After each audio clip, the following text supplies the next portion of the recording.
நீங்கள் பார்த்து கொண்டிருக்கக்கூடிய இந்த இயந்திரம் தான் உலகின் மிகப்பெரிய நகர்த்தக்கூடிய இயந்திரமான F60 கன்வேயர் பாலம். ஜெர்மனியில் அமைந்துள்ள இந்த இயந்திரம் நிலக்கரி சுரங்கங்களில் பயன்படுத்தப்பட்டு வருகிறது.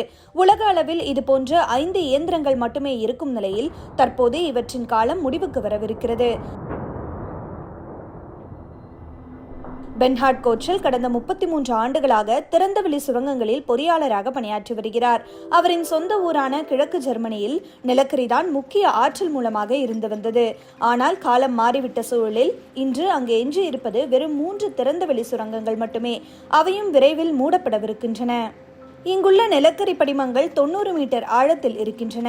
நிலக்கரி படிமங்களுக்கு மேலே உள்ள மண்ணை அகற்றுவதற்காக பிரம்மாண்டமான இயந்திரங்கள் இங்கு செயல்பட்டு வருகின்றன.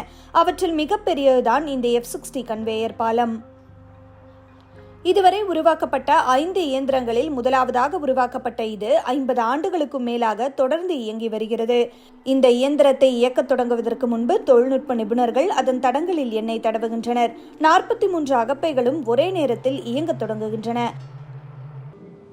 இந்த அகப்பைகள் எவ்வாறு மண்ணை அள்ளிக்கொண்டு அடிப்பகுதியிலிருந்து மேல் நோக்கி இழுக்கப்படுகின்றன என்பதை நீங்கள் பார்க்கலாம். அது ஒரு கால்வாய் வழியாக சென்று அகழ்வு இயந்திரத்திற்குள் நுழைகிறது. அங்கிருந்து ஒரு சாய்வு பாதை வழியாக அடுத்த நகரும் பட்டைக்கு மேலே விழுகிறது. இறுதியாக அவை கீழே கொட்டப்படுகின்றன. வினாடிக்கு ஒருமுறை ஒரு லாரி கொள்ளளவுள்ள மண் ஓரிடத்திலிருந்து மற்றொரு இடத்திற்கு மாற்றப்படுகிறது. மண்ணை அகற்றுவது, அதை நகரும் பட்டைகளில் ஏற்றுவது, சுரங்கக்குழியின் மறுபுறத்தில் அதை கொட்டுவது, இதற்காகவே இந்த ராட்சத நகரும் பாலம் வடிவமைக்கப்பட்டுள்ளது. 24,000 டன் எடையுள்ள எஃகு கொண்டு அமைக்கப்பட்ட இது தண்டவாளங்களின் மீது மணிக்கு 5 கிலோமீட்டர் வேகத்தில் மெல்ல நகர்ந்து செல்கிறது. இதன் மூலம் இந்த F60 இயந்திரம் நிலப்பரப்பு முழுவதையும் மறுவடிவமைக்கிறது. தற்போது பயன்பாட்டில் இருக்கும் சுரங்கக்குழியிலிருந்து அரை மணி நேர பயண தொலைவில் இதுபோன்ற மற்றொரு ராட்சத இயந்திரம் அமைக்கப்பட்டிருக்கிறது. ஆனால் இந்த இயந்திரம் பல ஆண்டுகளாகவே பயன்பாட்டில் இல்லை. ஒரு காலத்தில் நிலக்கரி சுரங்கம் அமைந்திருந்த அவ்விடத்தில் இப்போது ஒரு ஏரி உருவாகியுள்ளது. அதோடு அந்த பாலம் தற்போது ஒரு அருங்காட்சியகமாக மாற்றப்பட்டுள்ளது. ஆண்ட்ரியாஸ் பிரிட்டன் முன்னர் இங்கு மின் பொறியாளராக பணியாற்றினார். இன்று அவர் இந்த இடத்தை சுற்றி பார்க்க வரும் பார்வையாளர்களுக்கு வழிகாட்டியாக இருக்கிறார்.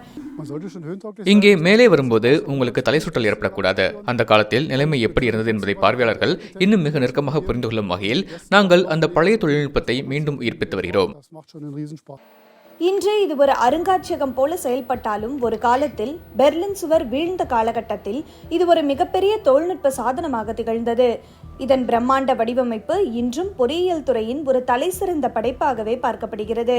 ஆனால் நிலக்கரி ஆற்றலை சார்ந்திருந்த நாட்கள் முடிவுக்கு வந்துவிட்டன. ஜெர்மனி காலநிலை பாதுகாப்பிற்காக புதுப்பிக்கத்தக்க ஆற்றலில் கவனம் செலுத்த தொடங்கிவிட்டது.